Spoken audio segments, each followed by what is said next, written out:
Hi everyone. Oh, yeah. Hi everyone. Let me see how many people here. Welcome to 3DP Roundtable Discussions EP2. Okay, I see Nicholas, Luke, and Matt, right? Yeah. German Matt. Yeah. Hi. Hi. Hi, Sovol and Kangaroo. Yes, he's from Kangaroo. Okay. So, is the video clear and or frozen? Voice? Yeah.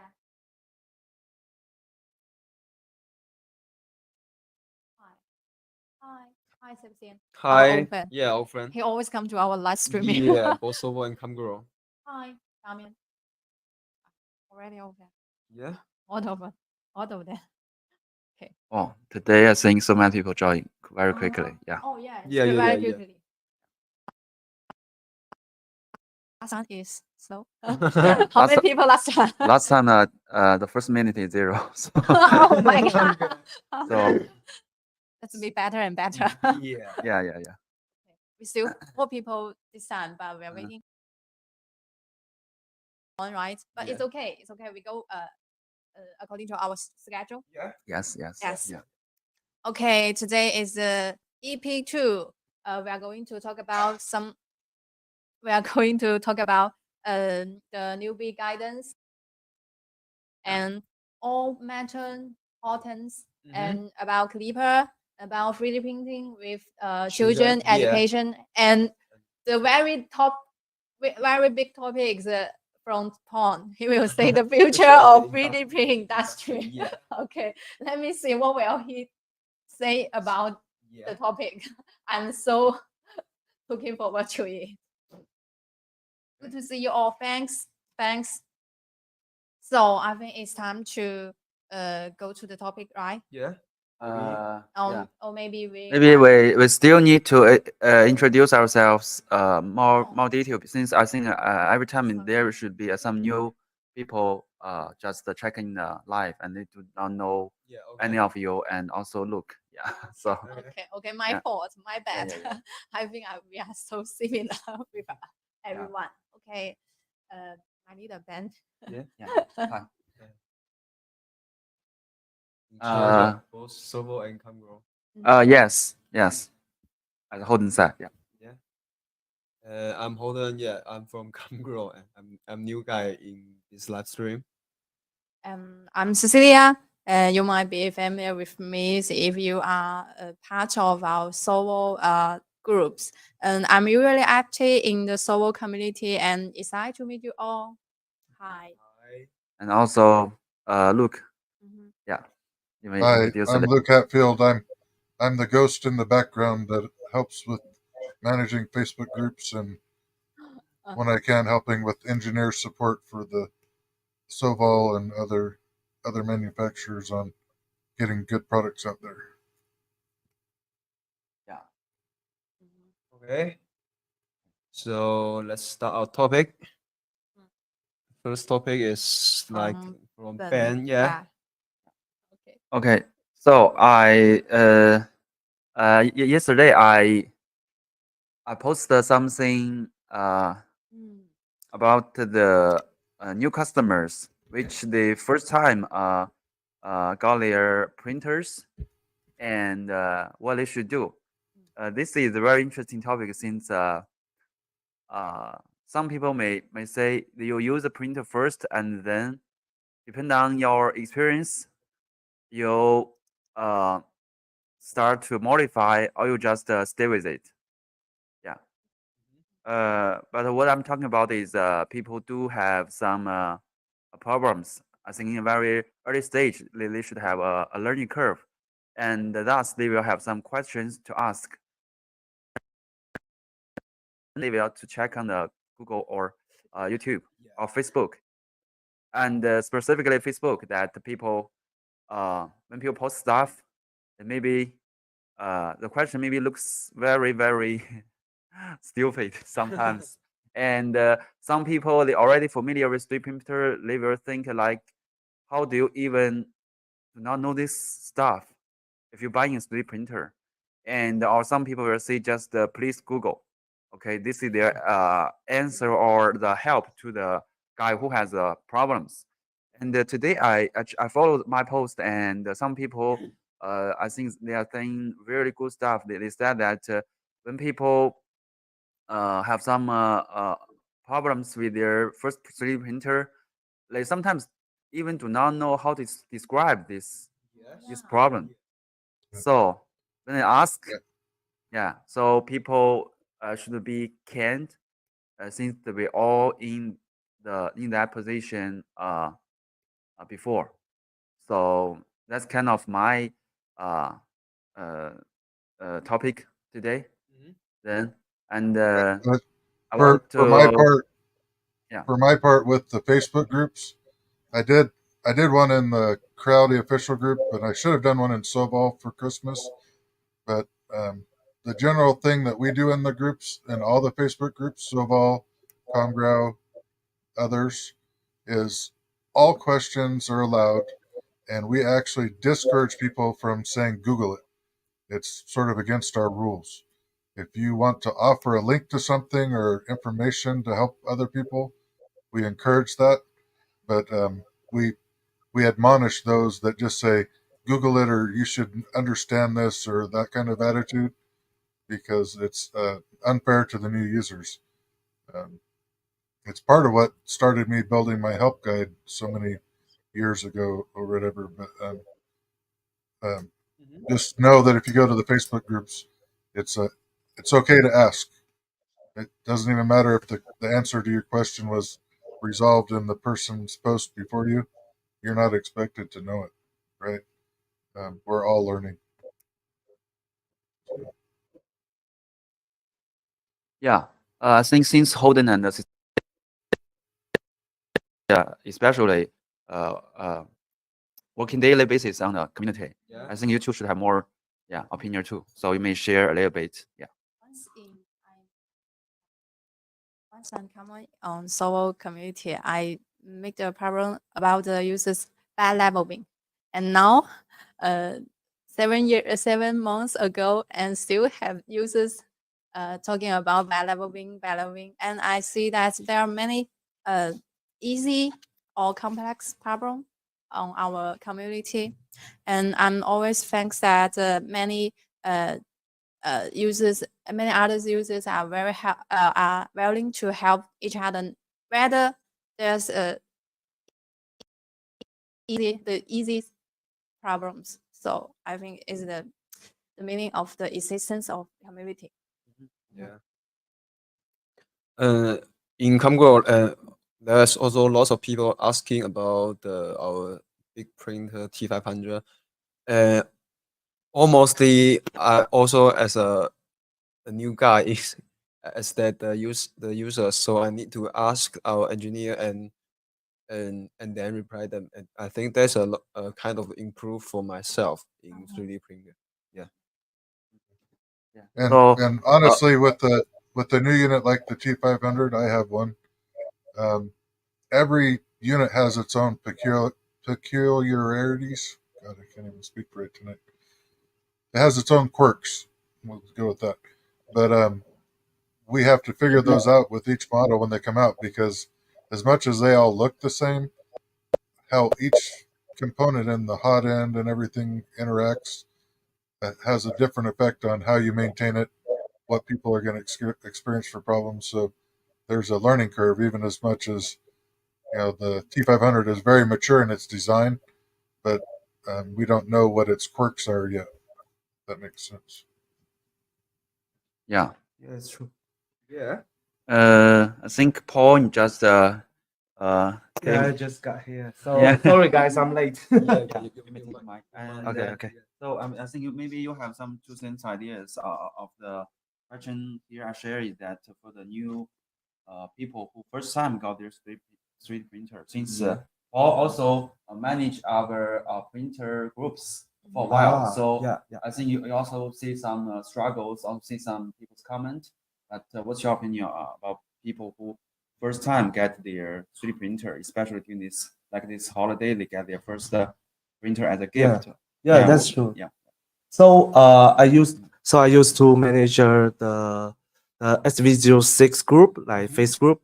So I saw there that there's a I think the people there really love to help the people who are really new in 3D printing process, right?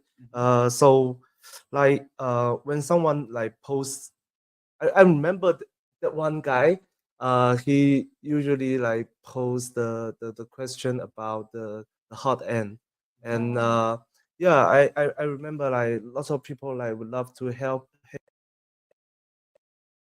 and solve the issues, even though they don't know that the correct problem, the correct issues about the hot end, but he will like, oh, maybe you will ask, maybe you can ask someone. You're really good at this. Yeah. So yeah, that's really good environment of a community that people would love to help each other. Yeah. Yes. something. Yeah. So as me, like I was beginner as well. So yeah. So I really love to like learn some like knowledge and some like some issues about the problem. So in case I didn't like make the faults, yeah, during the 3D printing. Yeah, that's my feeling about the community and the people who love to help the 3D printing beginner. Yeah. That's my feeling. Exactly. So how about let's talk about the comment. I saw lots of comment here. Yeah. Yeah, hello guys. Yeah, I'm late. Sorry guys. He's always willing to help us. Oh yeah. On the community.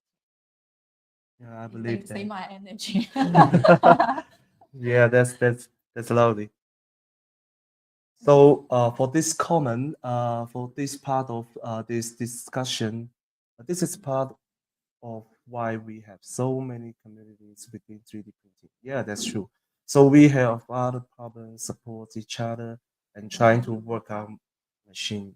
Yeah, of course. So that's what people like help each other. The definition of Yeah. help each other to solve all the problem, work out the machine. Yeah, trying to work out the machine. Yeah, this is a culture that we can cultivate. Yeah, that's kind of this culture. Oh. Yeah, this culture.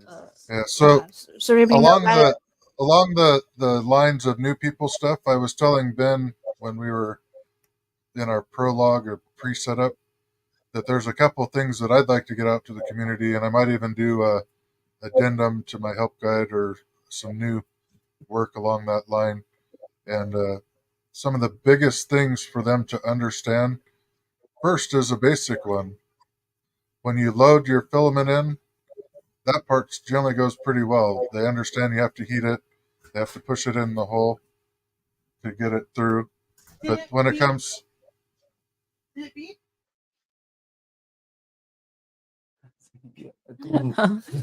sorry, my wife just came in. But so when you go to remove it, that's when the problem comes. Most of the time they heat it up and they go to pull it out and it'll get stuck. And they're like, they don't understand it's stuck. And it could be a real problem if they pull too fast. Yeah, that's true. Kathy, you're killing.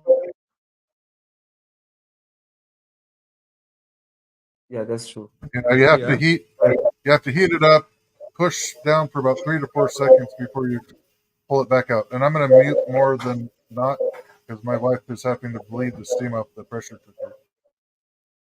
Yeah, that's true.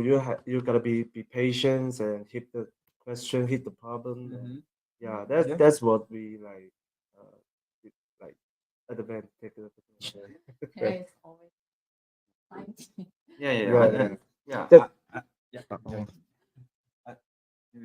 90. I think also, as Paul said, that patience is also very, you could then finally get help if some people just they sometimes said that once throw the 3D printer to the garbage or something. So but Okay. Yeah, patience is the key of your success. Yes. Yes. Yeah, patience is the key. Yeah. But anyway, we will offer our so as the manufacturer, we also will try our best to help. Yeah. But when you since we have this kind of printer, budget printer, yes, we are make it plug and play. But to be honest, it's not a plug and play product. Yeah. So It's true. so we move to the next topic, topic? or we. Yeah, how about let's move to the next topic. So Okay. now I'm getting like used to like switch my language system. I just yeah, okay. you know. Okay. Let me first, right? Because Yeah. Luke mentioned a learning curve, right? Ah. A learning curve, and so I want to talk about some of the issues that are of interest to the users of the Sovol community, such as Klipper, right? Yes, because I'm working on it recently.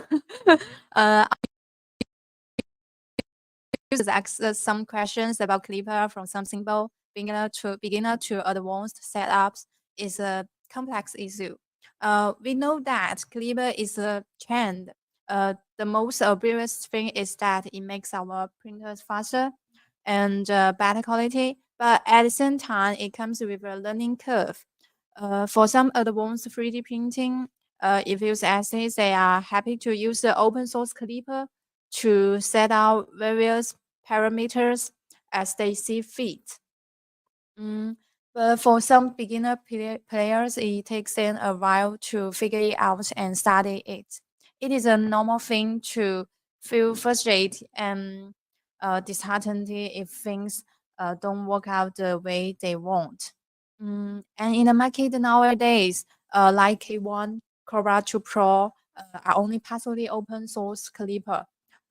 They limit the user's range to some extent, right? More than once, I have received messages from users telling that the reason they chose Sovol was because Sovol's Klipper was open source. So, what do you think about the impact of fully open source Klipper on Sovol? That's what I'm curious about. Yeah, for my So what? part, the open source part of Klipper is a blessing and a curse. If the main trunk of Klipper gets interrupted and people are sort of working off of that, it can cause disruption. But when everything is working good, it's great because we can make it better long term. So there's a back and forth. We've been going through Marlin growth for years. It's been getting better and better.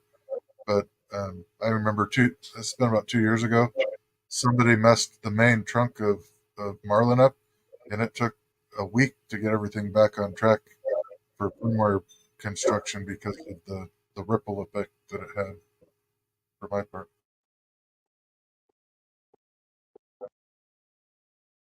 Yeah, that's true. Like I saw the comment say someone say fully open source is like to him is very important, and it is one of the reason he loves Sovol so much. Yeah, that's why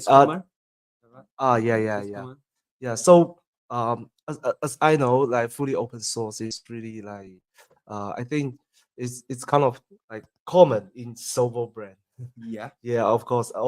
But also Kangaroo's brand, right? Yeah. Be balanced. Yeah. So yeah, that's what people like love Sovol. The kind of reason, like the one of the reasons. Yeah. So for me as well, like even for like by using SV06, right? It was like update a bit like about Klipper. Yeah, Klipper screen update. So last time I tried the SV06 with this SV06 like normal one.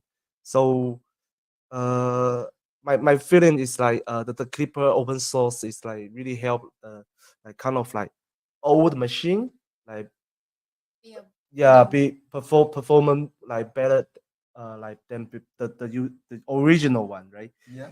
So that's what I'm feeling like. The open source Klipper open source is really like useful for the update and develop the machine.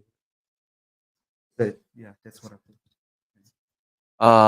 I just want to comment that I think Lee Hill is really on the point that we have some we already have this situation right now, and since our another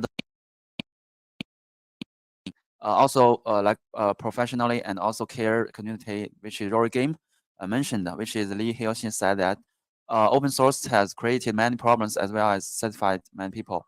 With it being open source, there is lots of options unlocked that may cause the inexperienced people to make mistakes they cannot fix without further research or assistance.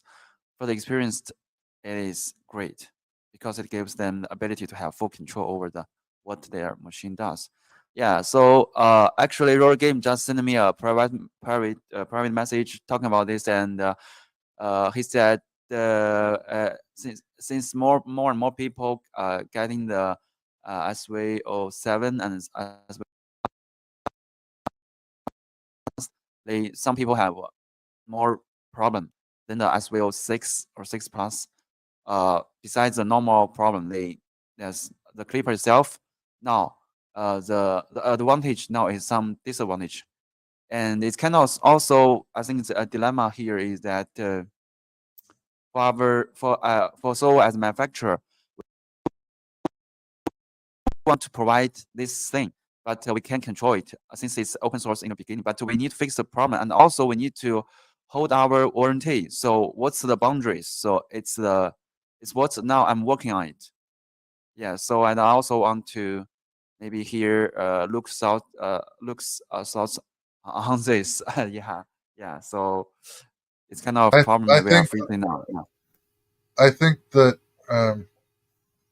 that if you take the position or the lead, just as Creality's done with like their K1 Max, if you want to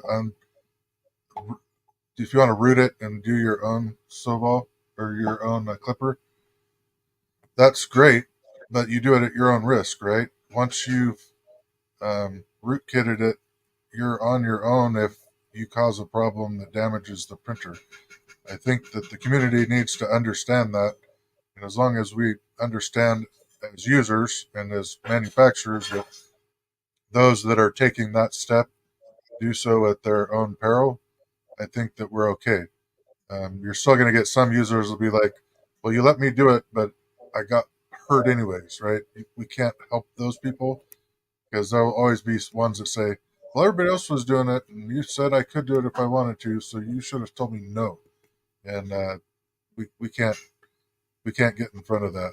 But I think it's great that people that can do it, and I'm looking forward to a time when more of the online services are not manufacturer specific, and I'm not pushing you for that, but as an example, because I have the K1 Max and it's set up on the Creality cloud, I would love to put the T500 on the cloud with it because it's a work path that I have. And I think I can do it over time, but I have to figure out how to do it on my own. But I'm hoping we'll get to a point where there's an industry standard where those types of platforms can all work in the same environment. It might even involve, you know, a cloud-based service where you could have a Bamboo or a Creality or a Sovol or whatever you have all in that same network. They don't have to know each other's things as long as they can take the downstream of, hey, we're sending you G code and this belongs to that person, so it's not as manufacturer specific in your workflow, as it were. Yeah, that's true. Specific. So, uh, yeah. What since Rick say, are there any plans to get update out of that's private chat? Oh, I say. I mean, would you like to show the comments? Like since Rick, I, it's up to you. It's up to you. So sorry about it. I just like thought this comments, right? So are there any plans to get update out of Klipper screens of SV06?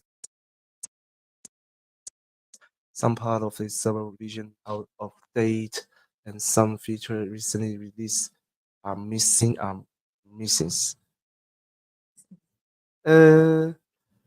So that's mean like the Klipper screen of SV06 Plus was like sold off. Yeah. So maybe maybe we will ask our sales department. So sorry about this question. Yeah. So here's a chance for us to try and work towards a better flow for you at Sovol and for them. If we can figure out either the GitHub or Reddit point where the person that's handling your Klipper revisions is at, if we can get the users to communicate the problems they're having, we can help them help each other. So maybe either posting who the curator is for you guys that's doing your Klipper work, or who you contract, or who you're going to. See if we can get that bridge, that communications link between them would be a good thing we can work on long term. Sorry. Yeah. I just Paul just mentioned this comment that as I just said, we are working on the first and basic stuff that people I think another thing my journal, right, he mentioned that he even could not find the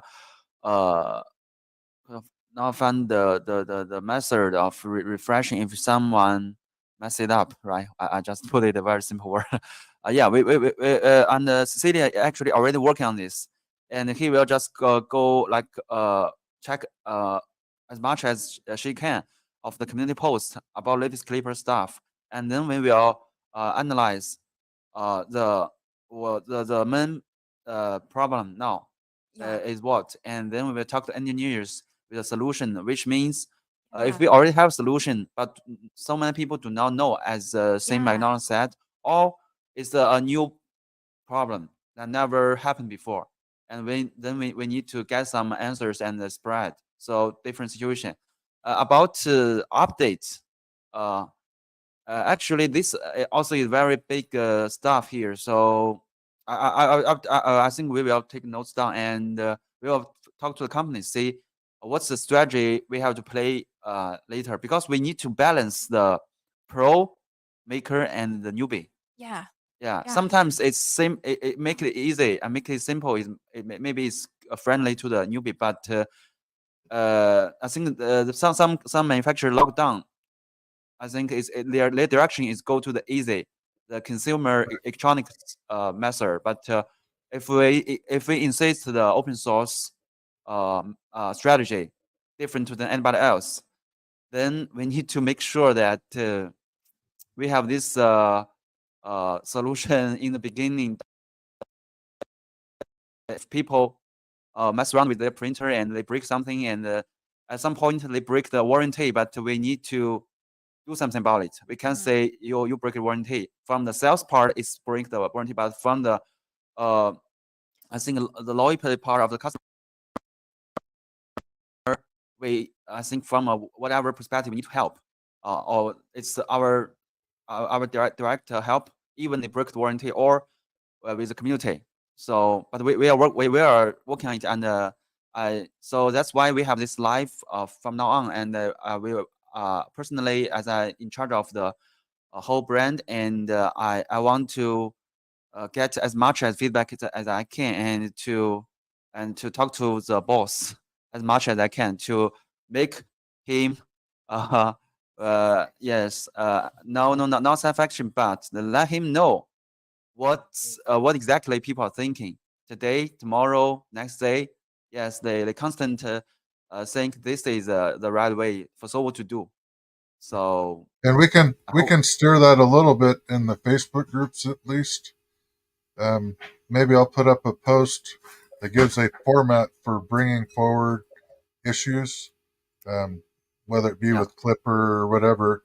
Of this is the model I have. If they've done anything different to it, if they've rootkitted it or not, and then is it I can't see the temperature thing when this screen displays, or I can't access a touch button on something. These are the types of things that we can help as a community give you information, right? The more specific information we give you, the easier it is for the Klipper guy to go, oh, we have a BMP file that's not laid out right for the touchscreen to be looking where you're touching the screen, or those types of things. And we can help with that, whether it's having people take a picture of the printer screen when they're having the problems or things like that, to give more information for the engineers to work backwards through what the core issue is. Yeah. So I'm giving myself yes, homework. yes. So I'll come up with these are the things you should give if you want to help be part of the solution. yeah, so yeah, I think open source is definitely best for the customers, especially so for this kind of product. But I think it's also hard inside because I need to put this message to everyone, especially engineers. We need to prepare in the very beginning to have this preparation that people will have some problem out of the Euro stuff, because I think all manufacturer goes to this end-to-end control stuff, and this is also, I think, only the way we need to, or we could survive. I think open source is a way Sovol could survive. If you go first, I think our customer would be happy, but the important part is that we lost the only special thing. Yeah. First of all, from the business perspective, yeah, since everybody is going to this full encoder machines and simple to use, have some cloud stuff, so will kind of stay the raw. Okay, it's kind of like the 5 years ago. So, but how we could do it special, but keep it like the original stuff. So that's a challenge we are facing. And but personally, if I stay here in this company one day, I will just myself will always insist company take the open source as our main strategy. Yeah. Yeah. So So open source is kind of like one features, the biggest one features of the Sovol. Right? It's a characteristics, and in the same time, I think it's a some extent a double-edged sword, right? Yeah. True. It means the satisfaction of customer, but and it makes a challenge to us. Yeah. But we will insist on it. Yeah. As a band still here. Yeah, we will keep the balance. Oh, The okay. advantage, disadvantage, we will like take more advantage of open source. Yeah, from open source. So how about let's jump to the next topic. Yeah. So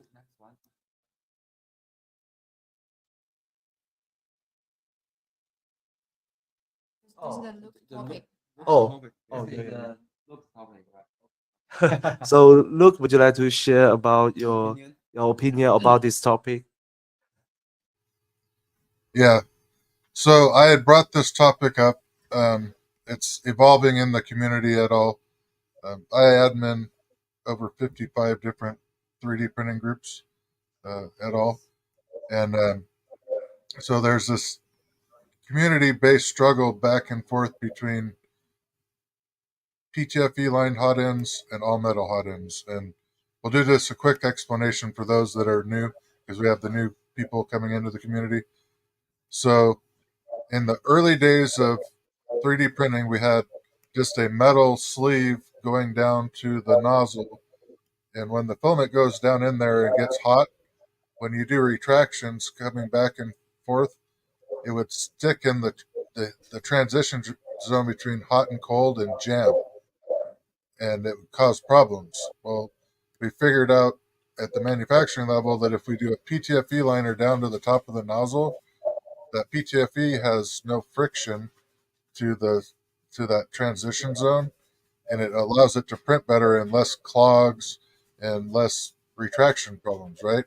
So the manufacturers gave the users what they asked for. They wanted a printer that would print PLA and most basic under 260 degrees that would work reliably without having issues. So they went to PTFE line because it was the best thing that was available for people with less experience on how to work with an all metal hot end and keep it working. So fast forward 5 years later, lots of people want all metal hot ends, and they're pushing the manufacturers to do all hot ends as all metal. And I can't say that I agree that every printer should start out with an all metal hot end. I'm gonna throw a caveat out here. The cost of a bimetal heat break, which is the new popular thing to put in to make it all metal, is only like, well, retail cost will say $12, right? If the community really wants to have that choice between the two, as manufacturers, maybe we have to look at, should we include bimetal hot end and the PTFE line and start it out as PTFE line so they can get started. And if they choose, then they can make it all metal, and then it's their choice on what they're doing, or something along those lines. And it might even be a lower cost to the manufacturer to provide not necessarily a bimetal, but just an all metal hot end with the kit or whatever, with the printer from the beginning. But there's definitely two camps. Each has their own merits. And then there's another thing that we're running into is everybody's going to all metal hot ends. They're having troubles with them. And in the riprap days, people understood if you had problems with sticking in the transition zone, you could season it. Seasoning is done by different people different ways, but the most common way to do it is to put a little bit of vegetable oil or avocado oil or high temperature cooking oil in a rag or a sponge and put a little bit on the filament so it gets down at the hot end, and then it creates like a cast iron pan sort of non-stick area in that transition zone so that the filament will then feed better and not hang up if it happens to over retract a little bit or something.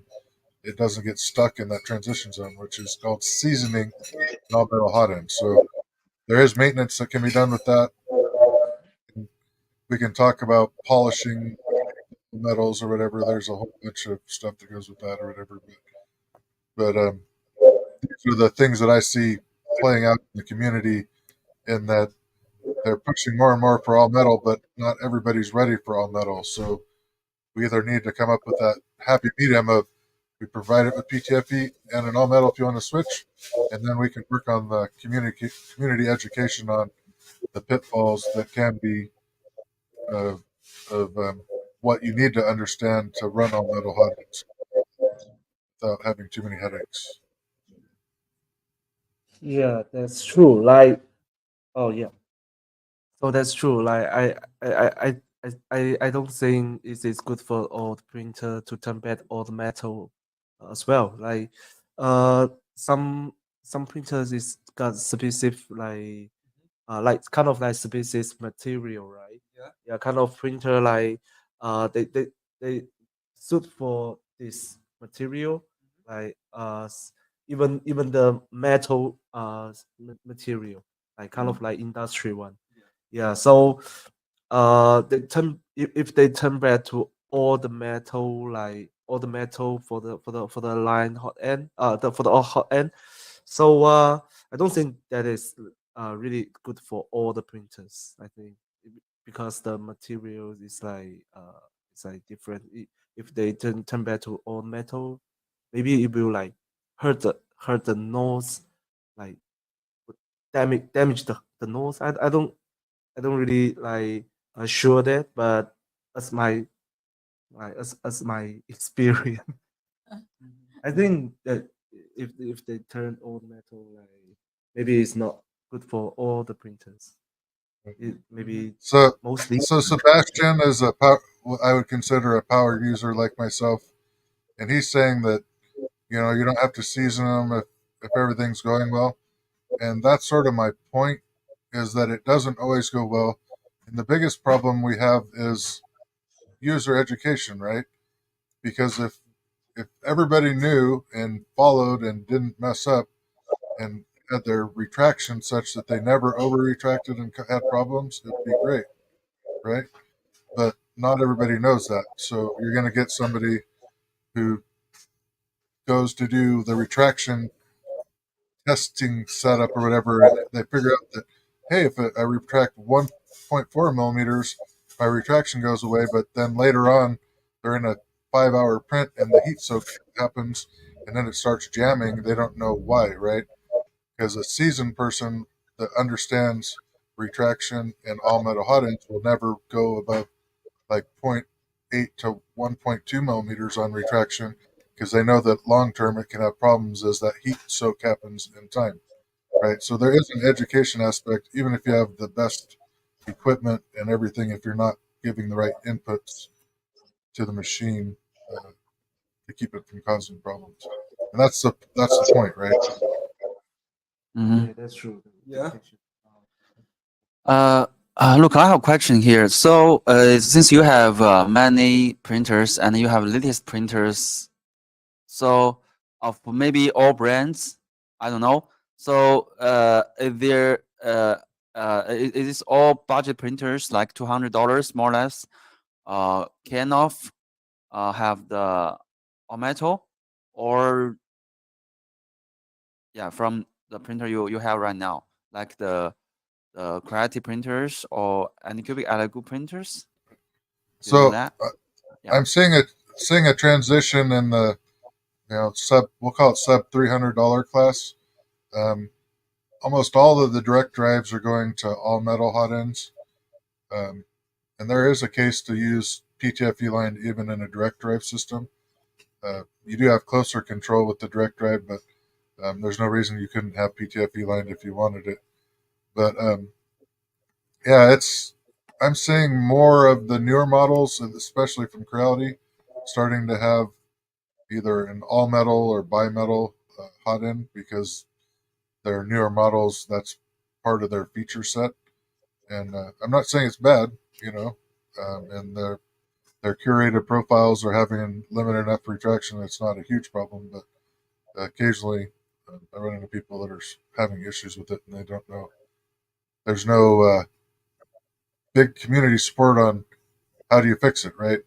I know from experience that if I'm having trouble with the bimetal hot end, I need to take the nozzle out. I need to clean the inner bore of that out, which means having it hot and having something to go up inside and clean out the inner sleeve of the hot end. And some people are afraid just to take a nozzle off and put it back on, let alone attempt, cleaning something up inside of there while it's heated and stuff, right? So there's an education component and like that. And just for those that are listening, I do have a little bit of a cheat for those in the US anyways. If you're trying to clean the throat out, you can use a 5/30 seconds drill bit that's cold with the nozzle out. If you run it up in there, it's like 3.8 millimeters or whatever, just slightly smaller than the bore of most heat bricks. Oh, I'm locking myself in the corner here. So I should take that back. So for the PTFE line, you can clean the throats out with the 5/16 drill bit. I'd have to look up what I'd have to use for the smaller ones. But anyhow, you basically, if you have a cold drill bit slightly smaller than the bore, when you put it up in there while it's heated, the material will stick to the drill bit and you can get it out of there and clean it out. You just don't want to be too close in the size to the actual bore diameter. You want to be a little bit smaller. But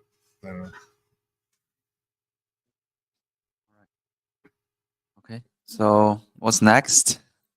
Yeah.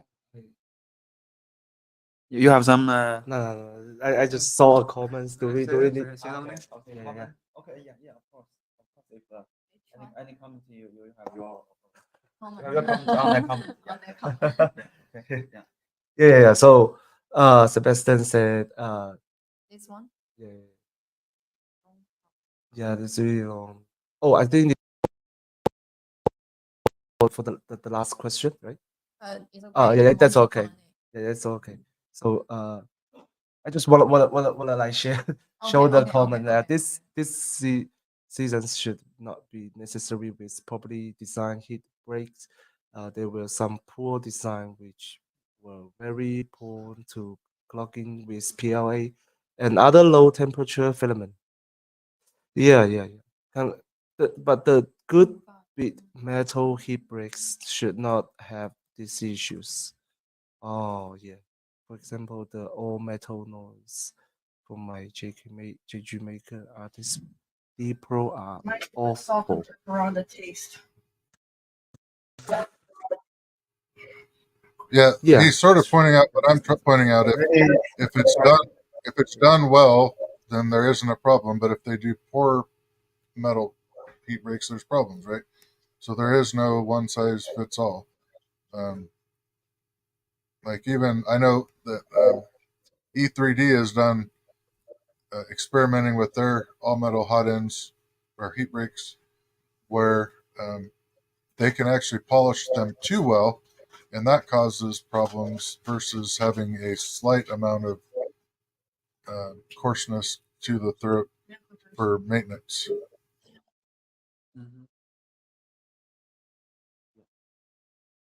Okay. So that's the move to the next topic. Next So, topic, okay? hold on. Yeah. other topic. Yeah, yeah.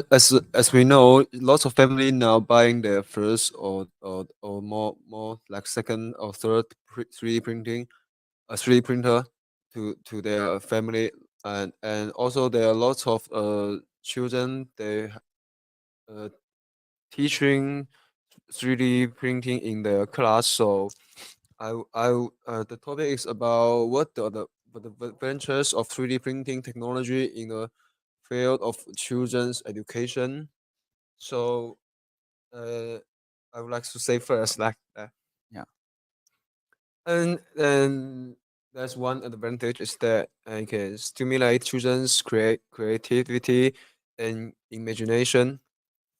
3D printing allows children to quickly turn their ideas into reality,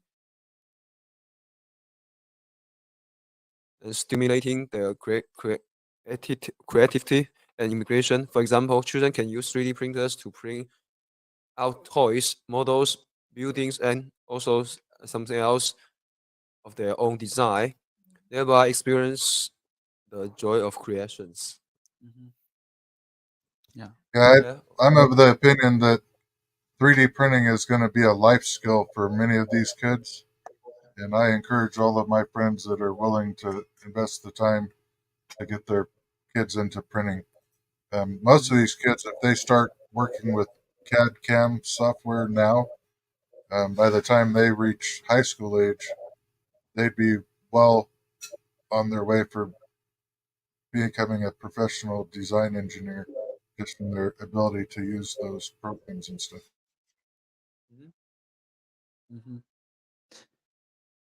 Paul, do you have any thoughts on this one? Yeah. So for advantage of 3D printing technology, to field of children's education, I think the 3D printing technology is really good at inspire the children and really good at improve the innovation about the children and the students, right? Especially maybe for some uh, like artist, Yeah. and also like engineering, even lots of like lots of like software as well. Yeah, that's true. So the 3D printing technology, I think it will help many like major of the students like whatever the student take. But the technology of 3D printing is really help for me. Like in the future, it's gonna be like it should be the turn. Should be the turn. The magic. Yeah. in the Yeah, that's true. beginning.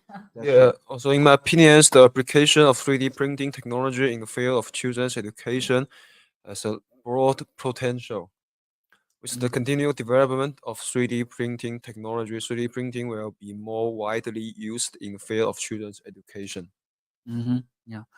Yeah. I think this question really touched me because I have Has a a yeah. I have a lovely child. yeah. Maybe not that lovely, but when he grows. But anyway, that I think in the in your culture sometimes they call. I heard something that they call potato, and in China is too lately. Since the people have the iPad, the phone, that the parents will just give their phone to the children to let them alone, so the parents could do stuff, and the children just watch this cartoons or some stuff. Yeah. But as Luke said, that the first thing is that you could with this building this printer stuff, that you could take your time with your children. Yeah, you have spend time with your children, that you do not need to specifically to take care of them, but just building this interesting stuff, and learn about the learning, and also let them enjoy the process. Because they have so many toys. I also, yeah, I think every week maybe my wife will buy him a toy or something. But they always kind of is a result he play. But 3D printer, as Daniel Clark said, that they love making things, and then seeing them printed. So really, the process is a goal, but not actually not a result. So like some kids are like to play the Lego or stuff. But yeah, I think since I have children, I think yeah, I'm thinking that when should I let him play with me? But of course, safety first. And I also want to Luke give some advice to me, or maybe give some advice to all people who have the younger children, when all the steps to guide them. Yeah. So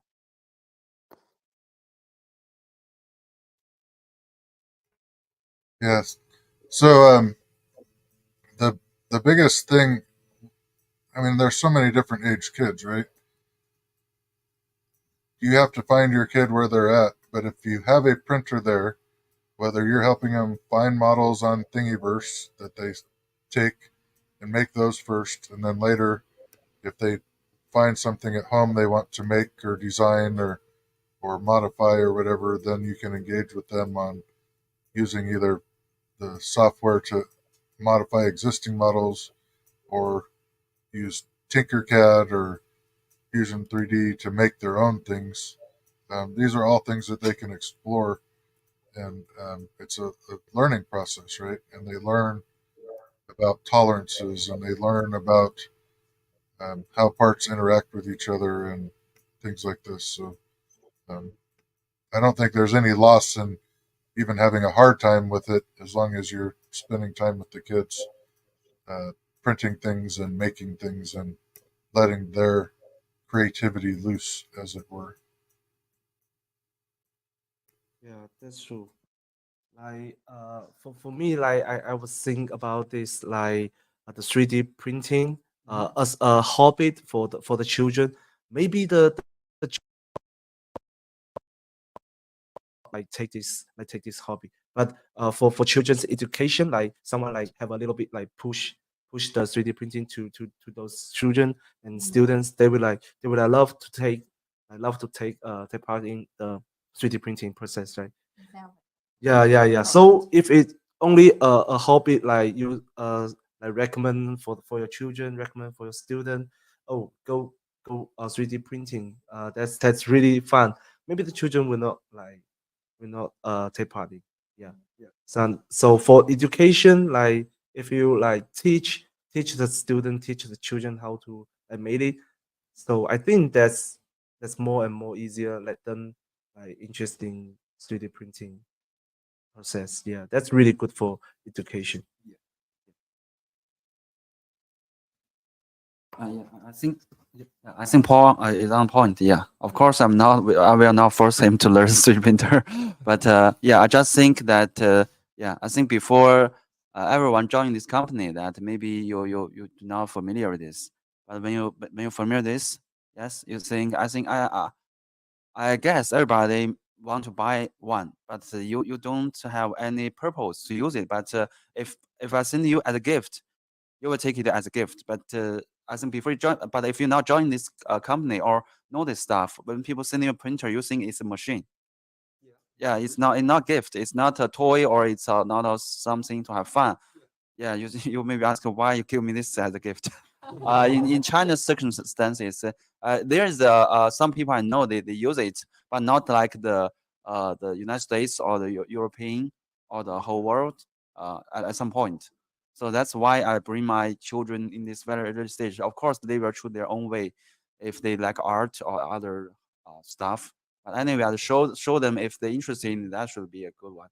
But if not, they will choose their way, the other yes, other way of their life. Of course, that's yeah. different. Yeah. Yeah. So You topic? oh, so let's jump to the next topic, right? I'm so interesting. Oh, really? Okay. Okay, so my topic is talking about the future of 3D printing industry.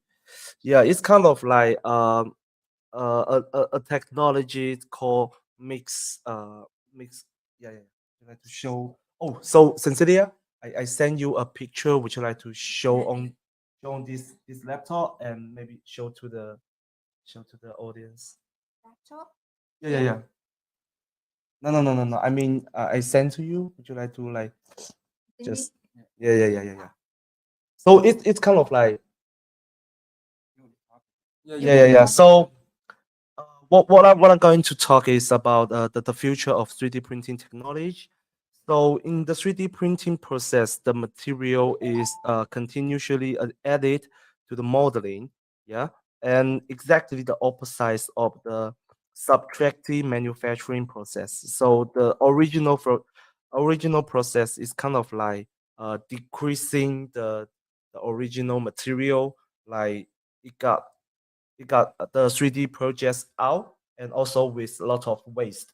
But in 3D printing, it was like got the 3D projects out and just a little bit waste. Oh,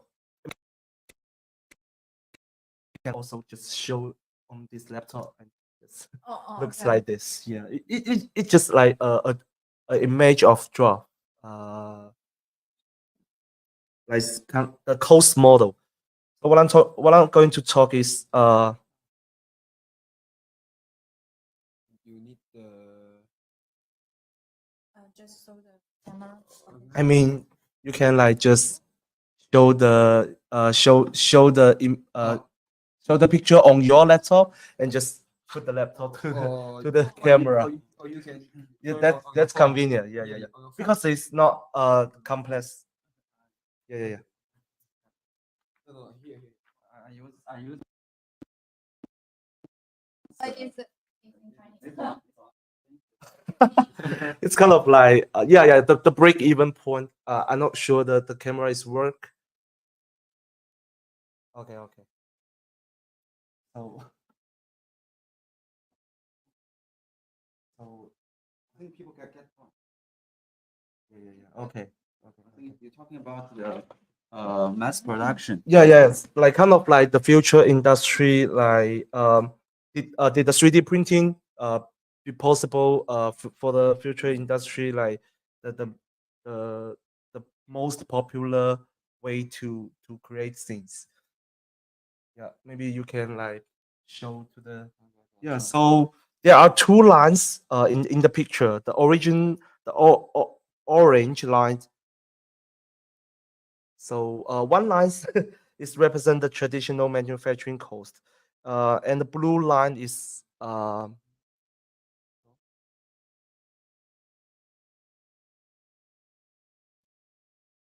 so what I mean What I mean, just like you show the picture on this screen and Yeah, just I know. yeah.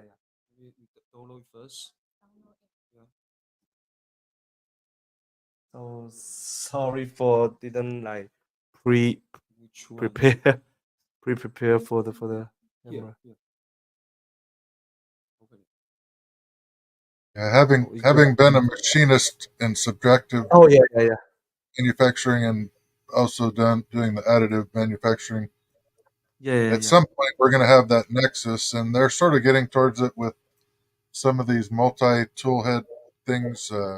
E3D has their unit or whatever, so it's going to have a machine that has additive construction, subtractive finishing of holes of high tolerance, and then it'll have pick and place of embedded parts as well with the multi-material heads or whatever. So you're going to have all the processes in there. You might even have a laser as another head to mark your parts at the end of production. But Yeah, it's true. the Like last statistics I heard was they say that 3D printing is about 13% of manufacturing, and that includes the oral industry work with the Invisalign braces and stuff like that. And over time, they expect that it's going to be up to 35% of manufacturing, even as much as in the different types of 3D printing, right? With the sintered metal manufacturing, General Motors is actually considering doing general aviation aircraft engines, which is basically small private airplane engines, using that technology for their blocks and stuff going forward in the future. yes. So in the world, so as the things you create, it was like less. So it means 3D printing process is like more safe. Like the cost of 3D printing. If you create like lots of things like the original. Oh, I really wanted the picture show up from this laptop, but I think you can. yeah. So yeah. So in a word, so in the future, maybe the break-even point, so the break-even point is like move from left to the right. So the 3D printing process for the industry is more and more like useful than before, and more like save the cost, save the waste, like it will become a turn of the future industry. Yeah. So what do you think about future industry? Yeah, I think since we have some file issues here, and to not interrupt this conversation, and as Lucas said, I think maybe we just put Lucas comment here. I think maybe more could follow Paul's description. Lucas comment you put on the screen. The latest one, here one, So Luke says 3D printing is currently 13% of the manufacturer. In future maybe up to 35, 是吧? Sorry. It's like Paul want to show some graph, but I think kind of like this. They will with volume goes up and the cost goes down. Yeah, actually, I think in China, as far as I know, I saw some videos that but most time I think more industrial now is kind of going to could meet the demand of both the customization and the quantity. So I do not know, but for the daily basis, the only thing I see now is the cocoa price. Yeah. So I do not know. Look in the daily basis that except this chocolate printer, do you see any desktop or this consumer oriented uh, printer except the Cocoa Print or Cocoa Press? Sorry. Yeah. So are you talking about what our user base is doing, or what they're doing in industry? Because like industry, currently, they're using higher grade materials like PEK and stuff like that, and they're printing parts to fix their manufacturing lines or make dies or things that used to be done with other processes, which is bringing up the percentage of use in manufacturing.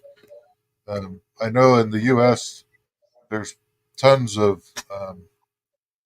what would you call them? We'll call them decorative or entertaining prints. There's lots of manufacturing going on here for that, but not much in the way of industrial stuff. I guess if you said that there's lots of people that make parts to use Milwaukee batteries and tools and stuff like that, those are getting used a little bit in industry and construction and stuff. But I know it's a mixed bag. There's so many different facets to that the term 3D printing, right? Because you have SLA, so the centered stuff, the powdered stuff with lasers. You have the medical industry that's working on actually trying to make organs or biomaterial for surgery. There's so many different parts to this puzzle that it's there's a lot of things that are happening across the board.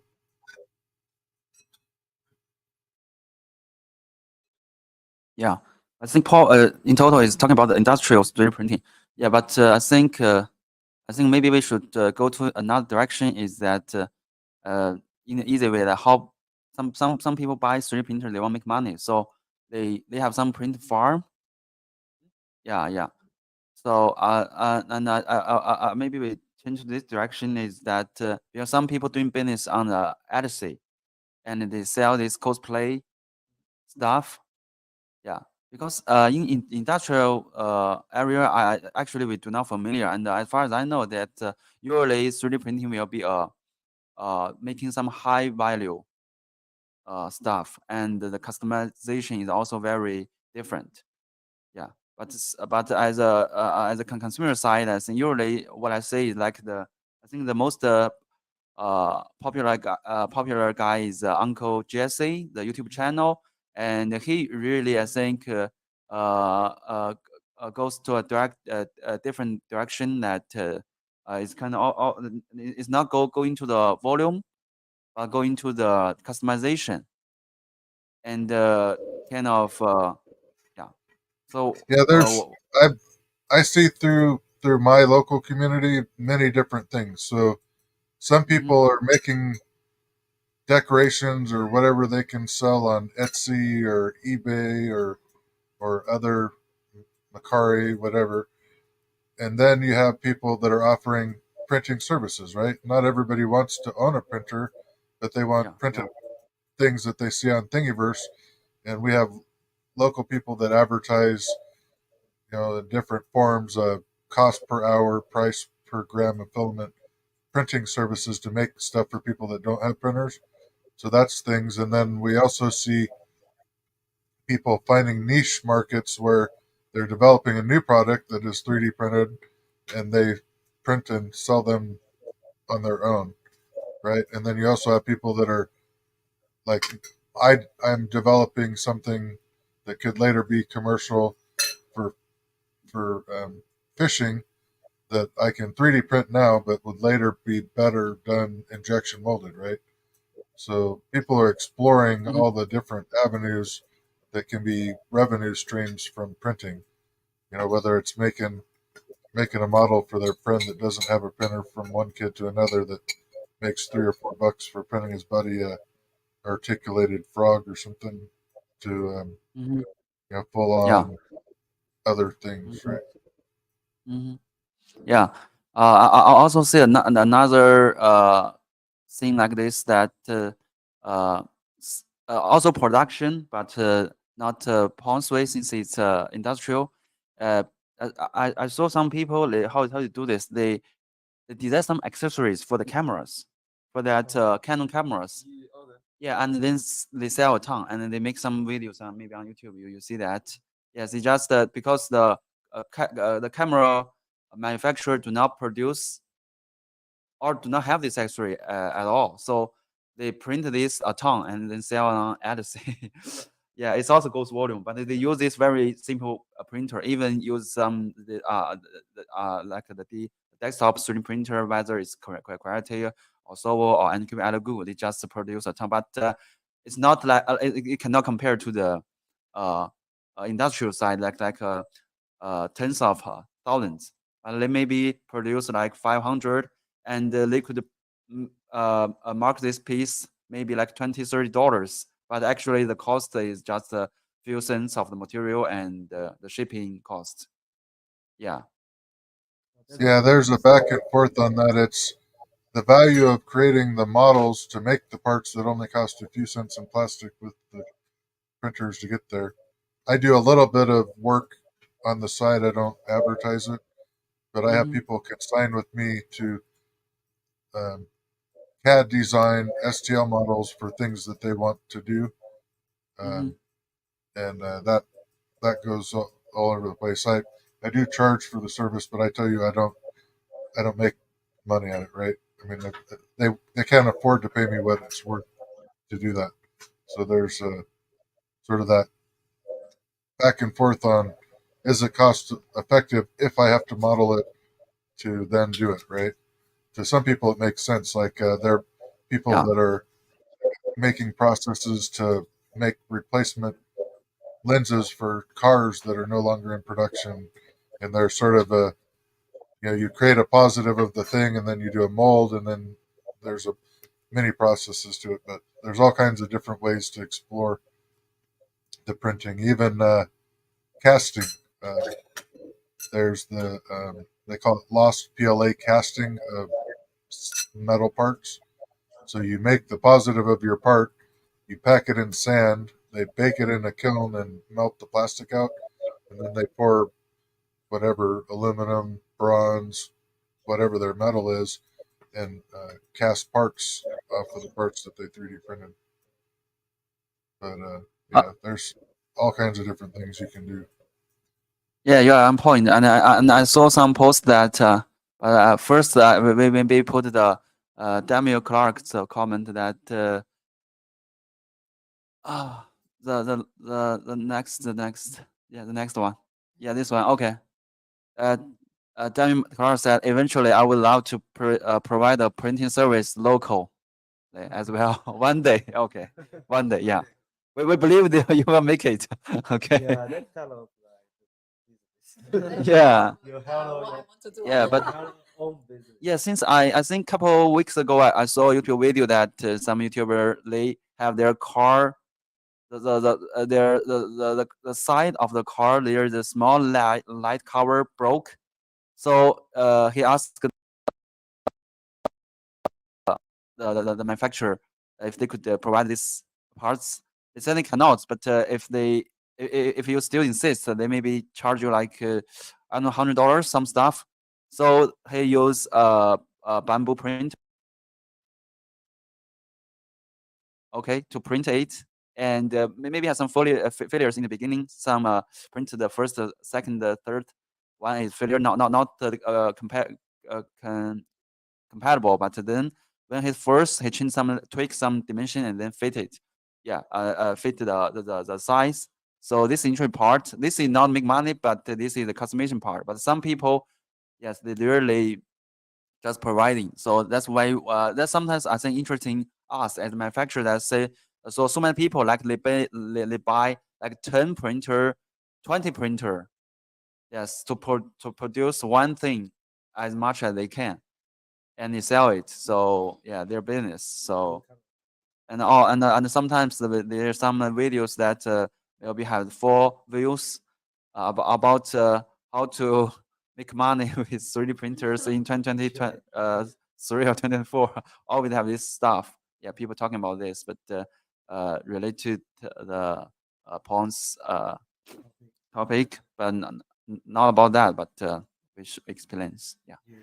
So yeah, so inclusion for the future 3D printing of industry. So in inclusion, the future growth of 3D printing will come from the innovation, of course, also underlying the technology, so which will lead to more new applications in the area. with the cost break-even point shift to the right. So the people like make want to use the 3D printer to make their own business. Maybe in the future, maybe the break-even point move to the right. The cost of the 3D printing making stuff is getting getting lesser and lesser, and that will help really like that will really help the money when you getting when you try to get in 3D printing business. Yeah. I guess one of the things we can bring up since we're on that topic is the scalability, right? So up till the point where I have a customer that's actually maxed out their electrical ability at their house to have more printers, but most of these people that start making things, if it becomes popular, like every 20 parts they sell and make profit on, then they can afford to add another printer and then make more parts. And so it's the scalability is very good for a small concern, because if they get this big boom, it's not the cost to add more units to make manufacturing plausible is not insurmountable, right? It's not like we're in industry, a machine might cost $50,000-$100,000, and you're only talking, depending on what model printers these farms are running, $200 to $300 for each additional production unit, right? Yeah, that's true. Yeah. So that's why 3D printing is not that widely used. Yeah, not that widely used outside of the maybe such as like aerospace and also dentistry, like making the tooth modeling. Yeah, it can by using the 3D printing, but it will not really big supply and demand as well. Yeah. And yeah, I totally agree with Luke that what he said, and maybe you will see in the community people have questions like his or her electric bill will increase. I think what they really cares in about if it costs too much about electricity, it's maybe about they are maybe doing some business with it, so they care about because they now have only one, maybe they have maybe 30 printers. Okay, working simultaneously. So that's what they are thinking. I guess. Yeah. Yeah. So Yeah.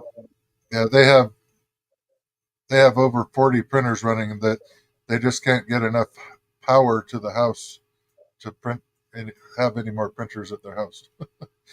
They just can't. Their electrical service can't be upgraded anymore. They had the electrician enhance their electricity, but there's no more that they can add. Yeah. Oh, thank you, Luke, for the answer.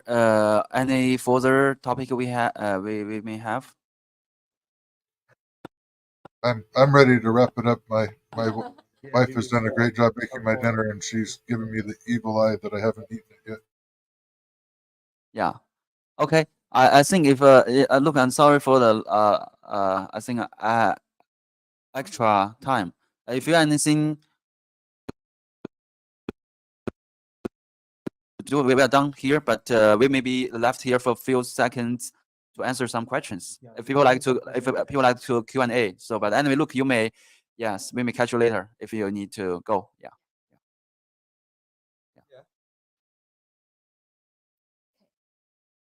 So we maybe Oh, I'm say sorry, goodbye I to forgot to unmute.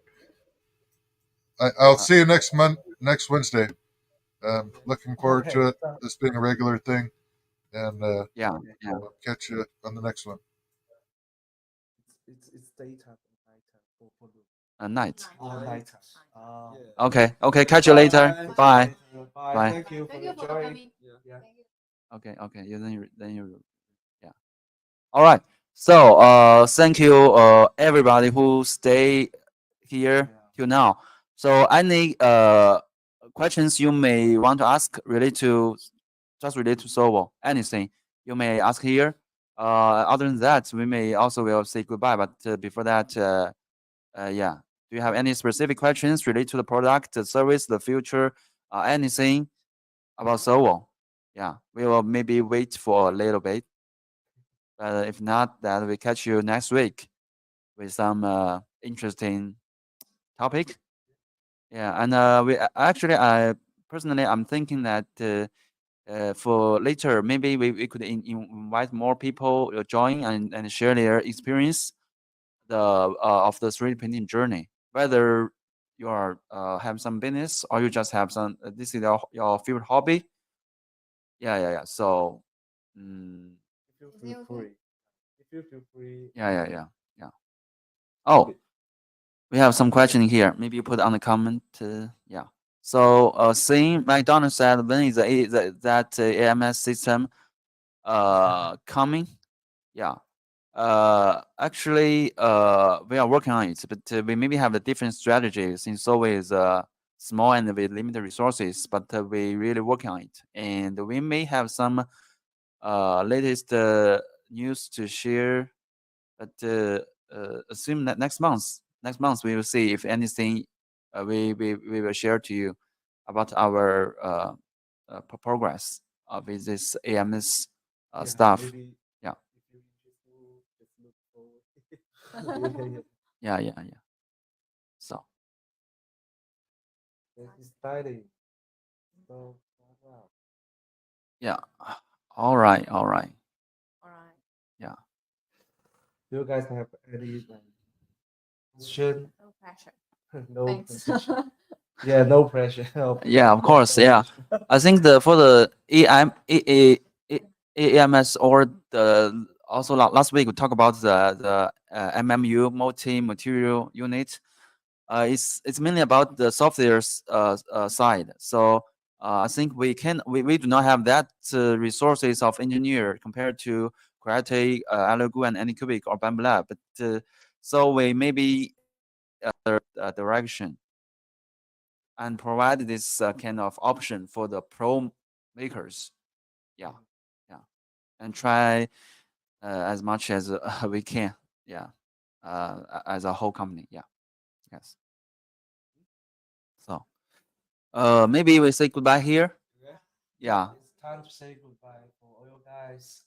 Yeah, and thank you so Yeah. much for everyone joining. Yeah, thank you. you. Thank you all for participating. next our time. Thank Yeah. you. Okay. It's a happy chatting. Bye. Bye. Yeah. Have a good Bye. night. Have a nice day. Okay. Yeah, have a nice day. Goodbye. Okay. Yeah. Bye. Bye. Bye. See you next Goodbye. time. See you next time.